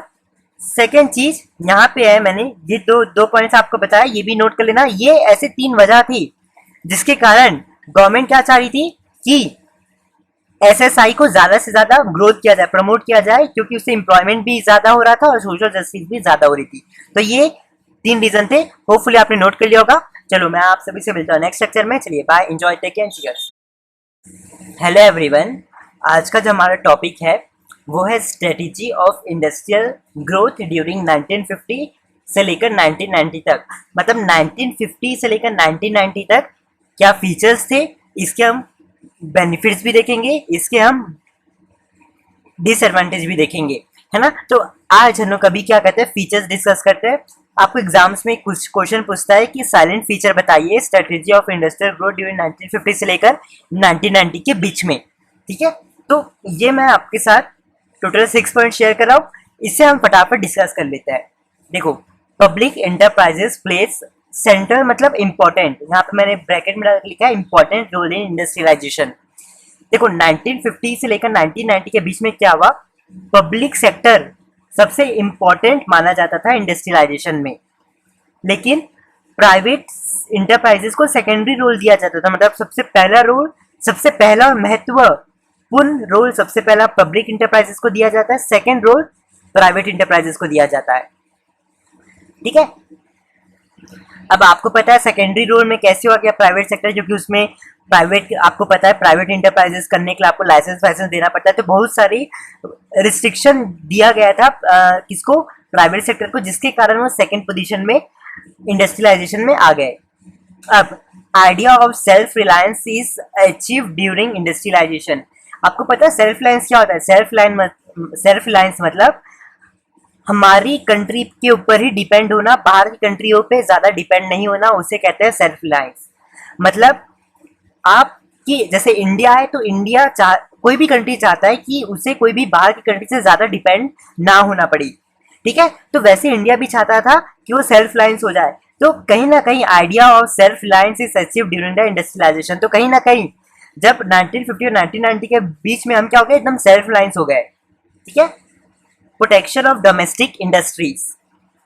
ठीक है, protection of domestic industry. Domestic industry का मतलब है यहाँ पे इंडिया में इंडियन इंडस्ट्री को हम डोमेस्टिक इंडस्ट्री भी कहते हैं। ठीक है, तो protection of Indian industry from foreign industries, इसका मैं आपको मतलब समझाता हूँ। देखो 1950 से लेकर 1990 तक इंडिया ने पता है क्या किया, इंडिया में जितनी भी इंडियन इंडस्ट्रीज थी, जितनी भी इंडियन इंडस्ट्री थी, उनको ना प्रोटेक्ट करके रखा, किससे, बाहर की कंट्री से। ठीक है, बाहर की कंट्री से प्रोटेक्ट करके रखा। अब ये ऐसा क्यों, देखो जैसे मैं आपको एग्जांपल दूं, मारुति को ना 1950 से लेकर 1990 तक बहुत सपोर्ट किया गया, प्रोटेक्शन दिया गया, क्योंकि बाहर की कंट्री में आपको मैं बताऊं फोर्ड, ठीक है, फिएट, टोयोटा, ठीक है। तो ये सब कुछ बड़ी बड़ी कंपनीज थी। मैं आपको जैसे बताऊं, टोयोटा आज की डेट में रिचेस्ट कंपनी है पूरे वर्ल्ड में। फोर्ड फिफ्थ रिचेस्ट कंपनी में आती है ऑटोमोबाइल्स में, ठीक है। टोयोटा फर्स्ट रिचेस्ट कंपनी में आती है ऑटोमोबाइल्स में। तो कहीं ना कहीं ये जो कंपनीज थी ना, बहुत पावरफुल थी। और मैं आपको बताऊं, अगर 1950 से लेकर 1990 के बीच में मारुति थी, और अगर इसी के बीच में अगर ये कंपनीज आ जाती ना इंडिया में, तो कहीं ना कहीं मारुति अपने आप को प्रोटेक्ट नहीं कर पाता, कहीं ना कहीं मारुति पूरी डूब जाती।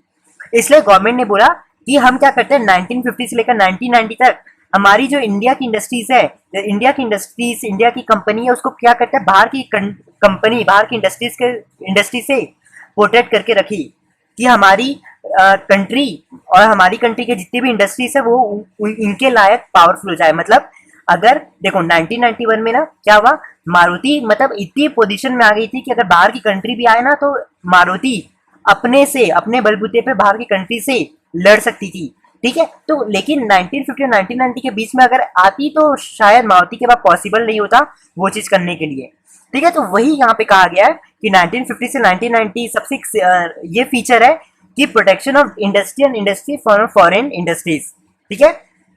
देखो अभी कैसे करते थे, हम क्या करते थे, जैसे बाहर की कंट्री को बोल देते थे कि अगर, ऐसा नहीं था कि एकदम कंपल्शन की एकदम नहीं हो पाता था। देखो जैसे क्या होता था, हम इंडिया में अगर इंपोर्ट मतलब जानते हो, इंपोर्ट मतलब होता है परचेज करना।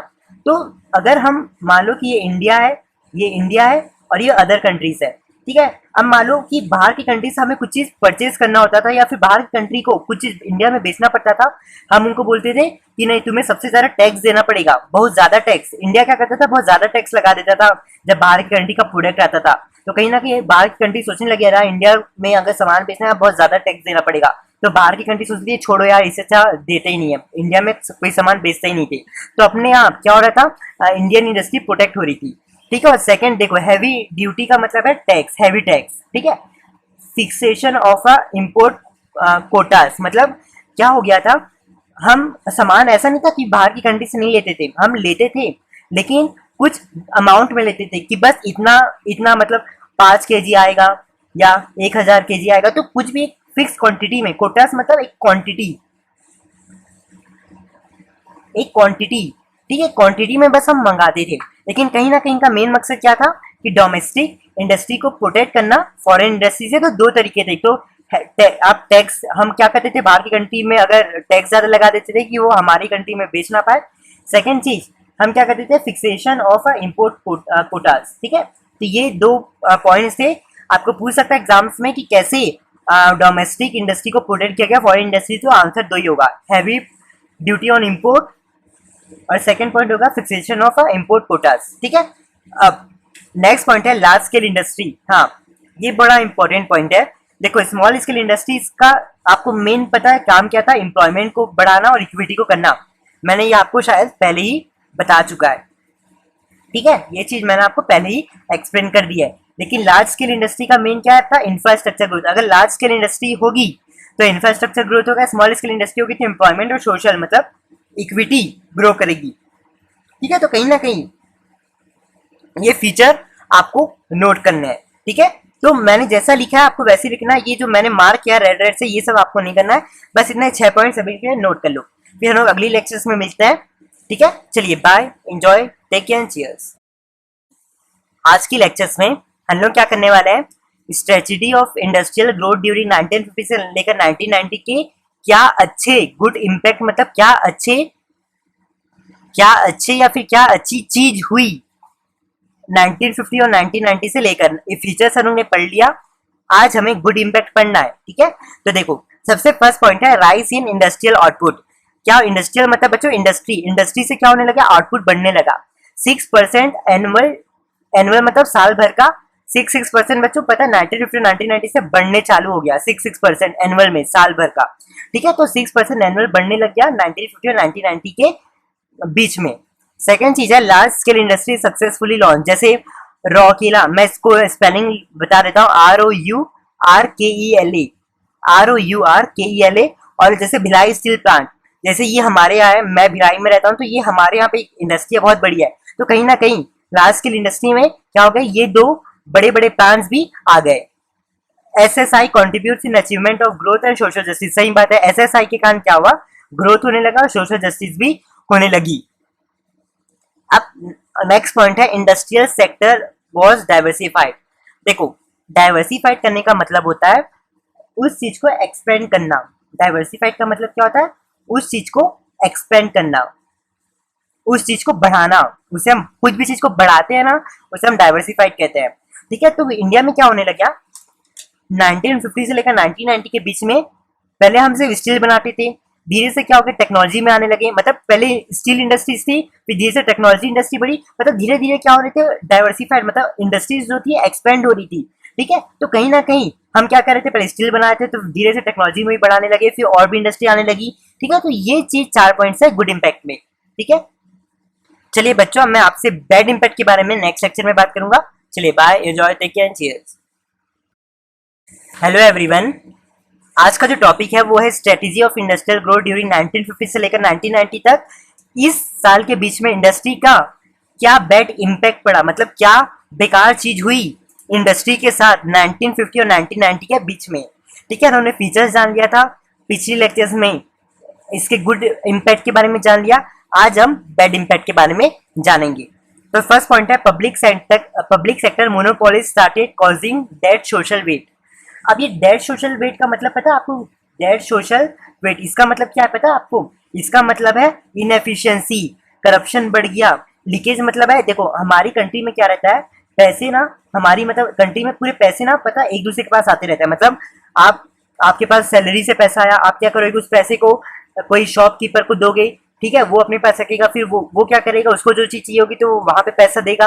तो कहीं ना कहीं इकोनॉमिक में ना पैसा जो रहता है ना मूव करता रहता है। लीकेज का मतलब होता है पैसा, जो पैसे का जो फ्लो है उससे ना कि पैसा कुछ कुछ गायब हो जाना। मतलब कोई पीपल क्या करते थे, मार्केट की फ्लो से उस पैसे को चुपके से निकाल लेते थे, उसे कहते हैं लीकेज, जो कि बहुत गंदी बात है। ठीक है, गवर्नमेंट कंपनीज क्या करने लगी, लॉस, जैसे देखो पब्लिक सेक्टर में क्या होने लग गया, इनएफिशिएंसी बढ़ गया। गवर्नमेंट कंपनीज जैसे पब्लिक सेक्टर में गवर्नमेंट हॉस्पिटल, पब्लिक हॉस्पिटल नहीं sorry government hospital, government school, public companies, ये सारी चीजें आती है। ठीक है, तो पब्लिक सेक्टर में क्या होने लग गया, इनएफिशिएंसी आ गई, करप्शन बढ़ने लग गया, लीकेज हो गया, लॉस होने लगा, inefficient use of natural resource, जो हमारा रिसोर्सेज था वो हम अच्छे से यूटिलाइज नहीं कर पा रहे थे। तो कहीं ना कहीं ये क्या हो गया, public sector monopoly started causing dead social waste. ठीक है, तो क्योंकि आपको पता है कि गवर्नमेंट क्या बोलती थी, कि गवर्नमेंट ये बोलती थी कि पब्लिक सेक्टर ही ऐसी एक चीज है जो कंट्री को ग्रो कर सकती है, लेकिन प्राइवेट सेक्टर ग्रो नहीं कर सकती। तो अब क्या हो गया, इसका ये बैक इम्पैक्ट हो गया कि पब्लिक सेक्टर ने क्या होने लगा, अगर हम पब्लिक सेक्टर का करने लग रहे थे, पब्लिक सेक्टर ही पूरी, अगर मोनोपोलिस का मतलब है बच्चों एक सिंगल सेलर। ठीक है, अगर पब्लिक सेक्टर के ऊपर हम डिपेंड रहे तो इनएफिशिएंसी, ये सारी चीज हो रही थी। ठीक है, जो कि बहुत बेकार बात है। ठीक है, आप इतना नोट कर लो। अब सेकेंड और थर्ड पॉइंट मैं यहाँ पे लिखा हूँ, देखो ये तो काट देना, ये फालतू चीज है। सेकेंड पॉइंट है production shielded the domestic industry but rendered inefficient to cope with the international competition. हाँ देखो, मैंने आपको बताया था कि बाहर की जब कंट्रीज आती थी, देखो गवर्नमेंट ने 1950 से लेकर 1990 तक कंपनीज को बहुत सपोर्ट किया। ठीक है, कंपनीज को बहुत सपोर्ट किया। ठीक है, यहाँ पे लिखा भी है प्रोटेक्शन शील्डेड का मतलब है प्रोटेक्ट करना the domestic industry. Domestic industry को प्रोटेक्ट तो किया but rendered inefficient to cope with the international competition. लेकिन क्या हो रहा था, हम ना कहीं बाहर की कंट्री के पास टेक्नोलॉजी इतनी अच्छी थी कि कहीं ना कहीं गवर्नमेंट हमें प्रोटेक्ट करा था ना, कहीं ना कहीं हम क्या कर रहे थे, हमारी डोमेस्टिक इंडस्ट्री इनके साथ लेवल में नहीं आ पा रही थी। ठीक है, क्योंकि ये ज्यादा से टेक्नोलॉजी, देखो आप ना जब तक मान लो कि आप जब तक घर के अंदर रहोगे ना आपको कुछ पता नहीं चलेगा, जब आप दुनिया के बाहर जाओगे ना तो आपको पता चलेगा कि कैसे कैसे लोग हैं, किसके साथ कैसा बिहेव करना है, कौन से लोग कैसे होते हैं। तो वैसा ही सेम सिचुएशन यहाँ भी था। कंट्री क्या एक घर है, इस कंट्री के अंदर इंडस्ट्रीज थी। जैसे आप अपने घर के अंदर अगर बैठे रहोगे ना आपको बाहर की दुनिया के बारे में कोई पता नहीं चलेगा, लेकिन जैसे ही आप बाहर की दुनिया में असली जाओगे ना तो आपको पता चलेगा कि एक्चुअल में बाहर की दुनिया कैसी है। तो सेम चीज ऐसी हमारी कंट्री के साथ, हमारी कंट्री के इंडस्ट्री के साथ भी हुआ। कंट्री उनके लिए घर था और घर के अंदर वो आराम से बैठे थे। ठीक है, लेकिन जैसे वो घर के बाहर निकले तो पता चला अरे बाप रे, बाहर तो बहुत ही मतलब बाहर की दुनिया तो बहुत ही डेंजर है। तो वही चीज यहाँ पे बताई गई है। ठीक है, आप समझ लेना, fail to achieve international standards of a product quality. Third point है relying upon import substitution the foreign exchange reserve started dwindling. अब इसका मतलब क्या है? देखो, ड्विडलिंग का मतलब है बच्चों वीक होना, कमजोर होना, ठीक है। तो गवर्नमेंट क्या करी थी, मैंने आपको बताया था पिछले लेक्चर्स में, यहाँ पे शायद कहीं पे मैंने आपको बताया था कि गवर्नमेंट क्या करी थी, बाहर की कंट्री को आने नहीं दे रही थी, क्योंकि वो क्या करती थी बाहर की कंट्री के लिए उनको बोलती थी बाहर की कंट्री को अगर तुम्हें सामान बेचना है तो तुम्हें ज्यादा टैक्स देना पड़ेगा और तुम हमें फिक्स कोटास पे ही दे सकते हो। तो बाहर की कंट्री क्या करती थी, इंडिया में सामान बेच नहीं पाती थी, है ना। लेकिन इससे क्या होने लग गया, इससे क्या होने लग गया, कहीं ना कहीं फॉरेन एक्सचेंज, जो हमारा फॉरेन एक्सचेंज रिजर्व है, जो हमारे बाहर की कंट्री में यूज करने के लिए जो पैसा है वो क्या हो गया, कम होने लगा। वर्ल्ड बैंक से हमें क्या करना पड़ा, पैसे मांगने पड़े, बोरो करना पड़ा, ठीक है। तो ये सिचुएशन क्रिएट हो रही थी। तो कहीं ना कहीं ये जो 3 पॉइंट है मैंने आपको बताया, पहला ये वाला पॉइंट और दूसरा और तीसरा ये वाला पॉइंट, तो ये आप नोट कर लेना, ये था। तो अब हम लोग ने basically strategy of industrial growth during 1990 के फीचर्स जान लिए, गुड इम्पैक्ट डालिए, बैड इम्पैक्ट डालिए, ठीक है। आप नोट के बस कर लेना। चलिए बच्चों, bye, enjoy, take care, cheers. हेलो दोस्तों, इस वीडियो में हम इस वेबसाइट का एक पूरा ओवरव्यू देखते हैं। सो ये जो वेबसाइट है ये बिजनेस विद्या है, लेकिन जो बिजनेस विद्या है वो ऑपरेट करती है बिंग कॉमर्स के अंदर, ठीक है। सो सबसे पहले तो बिंग कॉमर्स आप देख सकते हो, ये एक बहुत बड़ा कम्युनिटी है, कॉमर्स कम्युनिटी है। आप देख सकते हो इंस्टाग्राम में हमारे इतने ज़्यादा फॉलोअर्स हैं, अभी काफ़ी ज़्यादा और बढ़ गए हैं, ठीक है। अभी 64,000 तक पहुँच गए हैं। आप फॉलो कर सकते हो इंस्टाग्राम में, इस बटन को क्लिक करके। आपके जैसे बहुत सारे कॉमर्स वाले बच्चे यहाँ पे सारे हमारे फॉलोअर्स हैं। सेम चीज़ आप देख सकते हो यूट्यूब में, इतने फॉलोअर्स है 12,000 अराउंड, आप सब्सक्राइब कर सकते हो यूट्यूब में भी। और हमारे फेसबुक में 1 लाख फॉलोअर्स है, या फिर मैं कह सकता हूँ 100,000 फॉलोअर्स है। ये भी सारे कॉमर्स वाले बच्चे हैं जैसे आप हो, आप हमें यहाँ भी जाके फॉलो कर सकते हो, ठीक है। तो ये हमारी पूरी कम्युनिटी है, कॉमर्स की कम्युनिटी, आप ज़रूर ज्वाइन कीजिए। यहाँ पे आपको मीम्स मिलेंगे, वैल्यूएबल इंफॉर्मेशन मिलेगी रिगार्डिंग कॉमर्स, प्लस आपको बहुत सारी टिप्स एंड ट्रिक्स मिलेगी करियर के बारे में, डिजिटल मार्केटिंग के बारे में एंड मेक मनी के बारे में, ठीक है। सो प्लीज़ ज़रूर से ज्वाइन कीजिए हमारी कम्युनिटी को, ठीक है। अब देखो दोस्तों, ये वेबसाइट को ऑपरेट कैसे करना है। तो देखो, सबसे पहले तो आप यहाँ पे देख सकते हो होम है, पोस्ट है, केस स्टडी है, डाउनलोड है और कॉन्टैक्ट अस है। तो पोस्ट में क्या है, अगर आपको बिजनेस स्टडीज़ की कोई भी नोट्स को पढ़ना है, फॉर एग्जांपल क्लास 11th आप में क्लिक करोगे तो यहाँ पे क्लास 11th की बिजनेस स्टडीज़ के पूरे आर्टिकल्स आपको मिल जाएंगे, तो आप यहाँ पे रीड कर सकते हो। देख रहे हो, बस फॉर एग्जांपल आपको स्मॉल बिजनेस पढ़ना है तो कंटिन्यू रीडिंग में क्लिक कीजिए और आप यहाँ पे पूरा स्मॉल बिजनेस के बारे में सारी चीज़ पढ़ सकते हो। सिमिलरली अगर आप पोस्ट में वापस क्लिक करेंगे तो यहाँ पे आपको क्लास 12th का भी ऑप्शन मिलेगा। अगर आप क्लास 12th में क्लिक करोगे तो यहाँ पे बिजनेस स्टडीज़ की सारी क्लास 12 के नोट्स आपको पढ़ने के लिए मिल जाएंगे। अब हम बात करते हैं केस स्टडीज़ की। सो दोस्तों, केस स्टडी में क्या है, यहाँ पे हमने आपको लिंक प्रोवाइड करके दिया है, ठीक है। सिर्फ क्लास 12 के लिए हमने प्रोवाइड करके दिया है। तो यहाँ पे आप देख सकते हो, अगर आप यहाँ पे कोई भी चैप्टर में क्लिक करोगे, ठीक है, फॉर एग्जाम्पल मैंने बिजनेस एनवायरनमेंट में क्लिक किया तो यहाँ पे आपको बिजनेस एनवायरनमेंट का एक पूरा PDF मिलेगा, देख सकते हो कुछ इस तरीके से। तो यहाँ पे बहुत सारे हमने केस स्टडीज़ प्रोवाइड करके दिए हैं जिसके सॉल्यूशन भी आपको यहाँ पे मिल जाएंगे। आप इसे सिंपली यहाँ पे क्लिक करके आप ऐसे डाउनलोड कर सकते हो और इसका प्रिंट आउट निकाल के आप पढ़ सकते हो, ठीक है। तो यहाँ पे आप कहीं भी क्लिक करोगे, फॉर एग्जांपल कंट्रोलिंग में, तो कंट्रोलिंग का केस स्टडी खुल जाएगा, आप सबको डाउनलोड करके प्रिंट आउट करके आप पढ़ सकते हो, ठीक है। तो ये हो गया दोस्तों केस स्टडी के बारे में। अब हम ऊपर जाएंगे, यहाँ पे आपको डाउनलोड्स का ऑप्शन दिखेगा, आप डाउनलोड्स में क्लिक करोगे तो दोस्तों यहाँ पे आप देख सकते हो क्लास 11th की हमने इंग्लिश की हॉर्नबिल प्रोवाइड करके दिया। अगर आपको क्लास 11th की इंग्लिश की नोट्स पढ़ना हो, क्वेश्चन आंसर पढ़ना हो, तो आप यहाँ से हमारी PDF डाउनलोड कर सकते हो, ठीक है। यहाँ पे आप देख सकते हो माइक्रो इकोनॉमिक्स और मैक्रो इकोनॉमिक्स, अगर आपको पढ़ना है तो यहाँ से आप उसको क्लिक करके आप वापस एक PDF को डाउनलोड कर सकते हो और आप सारे क्वेश्चन आंसर नोट्स सारे इस PDF के अंदर मिलेंगे। फॉर एग्जाम्पल अगर मैं क्लास 11th का फॉर एग्जाम्पल स्नैपशॉट खोलता हूँ इस तरीके से, लेकिन आपको एक चीज़ याद रखनी है कि यहाँ पे आपको हर PDF का एक पासवर्ड मिला है। आप देख सकते हो यहाँ पे हमने लिखा है this book will ask for password. So आपको अगर इस हॉर्नबिल और स्नैपशॉट खोलना है तो उसके लिए आपको ये पासवर्ड यूज़ करना पड़ेगा, I am being commerce follower. Similarly अगर आपको क्लास 12 का करना है तो आपको फिर से I am being commerce follower password को यूज़ करना पड़ेगा। अगर आपको माइक्रो इकोनॉमिक्स खोलना है या मैक्रो इकोनॉमिक्स खोलना है तो आपको ये पासवर्ड यूज़ करना पड़ेगा, आई लव बिंग कॉमर्स, ठीक है। तो इस तरीके से आपको ये पासवर्ड यूज़ करके इस PDF को खोलना है। जैसे फॉर एग्जाम्पल मैं अगर स्नैपशॉट में क्लिक करूँ, डाउनलोड क्लिक हियर में, सो दोस्तों आप देख सकते हो ये है पासवर्ड मांग रहा है, ठीक है। तो इस पासवर्ड को ओपन करने के लिए आपको क्या करना पड़ेगा, जैसे कि मैंने बताया अगर आपने स्नैपशॉट खोला है तो आपको ये पासवर्ड यूज़ करना पड़ेगा, ये पूरा, ठीक है। एज इट इज़ कॉपी करना है पासवर्ड को और एज इट इज़ पेस्ट करना है, ठीक है, लाइक दिस। जैसे यहाँ पे मैंने कॉपी किया यहाँ पे मैं क्या कर दूंगा, इसे पेस्ट कर दूंगा, या आप मैनुअली इसे जाके लिख सकते हो, I am being commerce followers, but make sure that सारी चीज़ कैपिटल लेटर में है, ठीक है। फिर इसको सबमिट करना। फिर दोस्तों आप देख सकते हो कि ये पीडीएफ जो कि है ओपन हो गया है। अब आप इसको पढ़ सकते हो, वापस इसको डाउनलोड करके इसका प्रिंट आउट निकाल के आप पढ़ सकते हो, ठीक है। तो ये भी चीज़ आप ध्यान में रखिएगा कि डाउनलोड सेक्शन में आप काफ़ी सारी चीज़ को डाउनलोड कर सकते हो और आप उसको पढ़ के प्रिंट आउट निकाल के भी पढ़ सकते हो, ठीक है। और पासवर्ड का सही से इस्तेमाल कीजिएगा, क्योंकि बहुत सारे स्टूडेंट्स को जनरली प्रॉब्लम होती है, वो कभी कभी जब पासवर्ड डालते हैं तो कुछ लेटर्स को स्मॉल कर देते हैं, कुछ को big, but make sure that सब चीज़ कैपिटल लेटर में आपको पासवर्ड लिखना है, ठीक है। अब दोस्तों अगर आपको कोई भी तकलीफ हो, कोई भी प्रॉब्लम हो, तो आप कॉन्टैक्ट अस में जाना है। यहाँ पे आपको व्हाट्सएप का ऑप्शन है और यहाँ पे आप ईमेल, अगर आप व्हाट्सएप में क्लिक करेंगे ऐसे, तो आप मोबाइल में करेंगे तो डायरेक्ट आपका व्हाट्सएप खुल जाएगा, अदरवाइज़ आप लैपटॉप से भी अपने वेब के थ्रू व्हाट्सएप में कनेक्ट हो सकते हैं और वहाँ पे हमको मैसेज कर सकते हैं।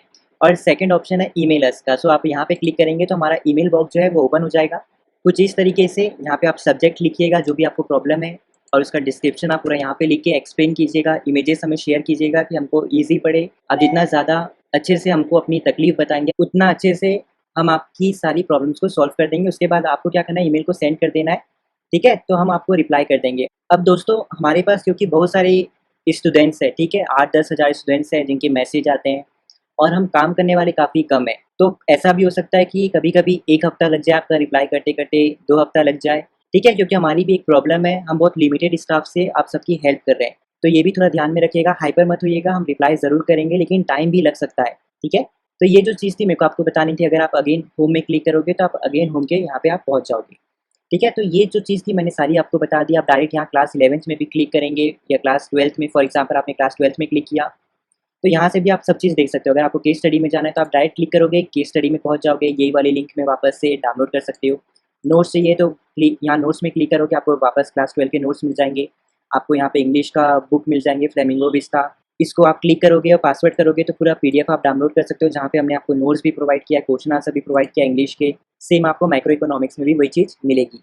अगर आप वापस से लोगो में क्लिक करोगे तो होम पेज में पहुँच जाओगे, ठीक है। तो ये एक डायरेक्ट समरी है, यहाँ से भी आप अपनी डायरेक्ट क्लास सिलेक्ट करके आपको जो चाहिए आपको मिल जाएगा, ठीक है। तो ये जो चीज़ थी मुझे आपको बतानी थी। और यहाँ पे है वॉच वीडियो ट्यूटोरियल्स, तो अगर आपको वीडियो ट्यूटोरियल्स देखने हैं तो जस्ट यहाँ पे क्लिक कीजिए, आप हमारे यूट्यूब चैनल में पहुँच जाओगे। यहाँ पे हमने इतनी सारी प्लेलिस्ट बनाई है आप सबके लिए, आपकी जो भी प्लेलिस्ट है आप सर्च कीजिए। जैसे यहाँ पे आप देख सकते हैं हमारे यहाँ नेचर है, फिर सोर्सेस ऑफ बिजनेस फाइनेंस है, क्लास 12 की भी प्लेलिस्ट है, प्लानिंग, 5 ईयर प्लान्स, ठीक है, इंडियन इकोनॉमी की, तो सारी चीज़ आपको यहाँ भी मिल जाएगी। बस हमारे चैनल के बीइंग कॉमर्स में सर्च कीजिएगा, यूट्यूब में प्लेलिस्ट में आइएगा, सारी वीडियोस यहाँ पे, और मैं कह सकता हूँ आप सारी प्लेलिस्ट को सर्च कीजिए और जो भी आपको पढ़ना है आप यहाँ से पढ़ के उसका पूरा एक वीडियो ट्यूटोरियल देख सकते हो, ठीक है। तो यहाँ से क्लिक करके आप प्लेलिस्ट में चले जाओगे, फिर यहाँ से वही नोट्स का अगर यहाँ क्लिक करोगे तो वापस नोट्स के एरिया में पहुँच जाओगे। ई बुक्स को डाउनलोड करना अगर यहाँ पे क्लिक करोगे तो वापस से यही डाउनलोड सेक्शन में पहुँच जाओगे, ठीक है। केस स्टडी पढ़ना है, अगर यहाँ क्लिक करोगे तो वापस केस स्टडी के सेक्शन में पहुँच जाओगे, जहाँ पे आपको क्लास 12 की केस स्टडी आप डाउनलोड कर सकते हो। अब दोस्तों एक लास्ट चीज़ है डिजिटल मार्केटिंग वाली, तो कॉमर्स स्टूडेंट्स के लिए बहुत ज़्यादा अच्छा स्कोप है। अगर आप चाहते हो आप एक सक्सेसफुल स्टार्टअप करना, एंटरप्रेन्योर बनना चाहते हो, या फिर आप बहुत सारे पैसे कमाना चाहते हो ऑनलाइन, तो डिजिटल मार्केटिंग बहुत अच्छा सॉल्यूशन है। आप डिजिटल मार्केटिंग के बारे में पढ़ना चाहते हो तो इस वीडियो में क्लिक करके पढ़ सकते हो और यहाँ पे आप अपनी डिजिटल मार्केटिंग जर्नी को स्टार्ट कर सकते हो, ठीक है। तो ये जो चीज़ थी आप ज़रूर एक बार डिजिटल मार्केटिंग में भी फोकस कीजिएगा और इस वीडियो को देखिएगा, ये बहुत ज़्यादा इंटरेस्टिंग चीज़ है। अगर आप कॉमर्स स्टूडेंट हो तो बहुत और भी अच्छा है, ठीक है, ज़रूर से देखिएगा, आपकी लाइफ चेंज कर देगा। तो दोस्तों ये जो चीज़ थी मुझे आपको बतानी थी। अब अगर कभी आपको वापस से हमारी इस वेबसाइट में विजिट करना है तो आपको बस सिंपली क्या सर्च करना है, बिजनेस विद्या आपको सर्च करना है गूगल में और बस आपको एंटर कर देना है, तो आप इस वेबसाइट में वापस पहुंच जाओगे। आप देख सकते हो ये जो वेबसाइट है, आपको यहाँ क्लिक करना है, आप अगेन हमारी इस वेबसाइट में आ जाओगे। तो ये जो चीज़ थी फ्रेंड्स मुझे आपको बतानी थी, होप आप समझ गए होंगे सारी चीज़ें।